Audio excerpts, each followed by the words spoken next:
হ্যাঁ বিয়াস, আশা করি সবাই ভালো আছেন। তো আজকের পর্বে আপনারা দেখবেন যে পরবর্তীতে যে লোগোর যে টেক্সটটা থাকে সেই টেক্সটটা আমি কীভাবে লিখছি। তো এটা আপনাদের যে কোম্পানিতে বা যে বাইরে কোনো কাজ করতে তারা এগুলো বলে দেবে কতটা সাইজ কী বৃত্তান্ত। না, আমি একটা সাইজ অনুযায়ী এটা করতেছি।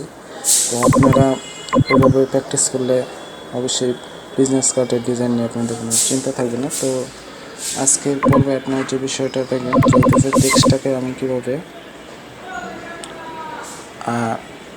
যে ট্রান্সফার যে বিষয়টা আছে সেটা দিয়ে আমি কিভাবে এটাকে কাস্টমাইজ করছি। তারপর ক্যারেক্টার যে আটা আছে সেটা কন্ট্রোল টি দিয়ে আপনার আনতে হবে। আনার পরে এখানে থেকে আপনি যে ক্যারেক্টারের যে বিষয়গুলো আছে লেখাটা কীভাবে আমি সাইজ আলাদা করছি। হ্যাঁ, তো এই বিষয়গুলো আপনি যদি ভিডিওটা দেখেন তো বুঝতে পারবেন। তো ভিডিওটি ভালো লাগে ভিডিওটি লাইক দেবেন, চ্যানেলটি সাবস্ক্রাইব করবেন এবং আশেপাশে যারা আছে তাদের কাছে ভিডিওটা শেয়ার করে দেবেন। তো আল্লাহ হাফেজ, আসসালামু আলাইকুম।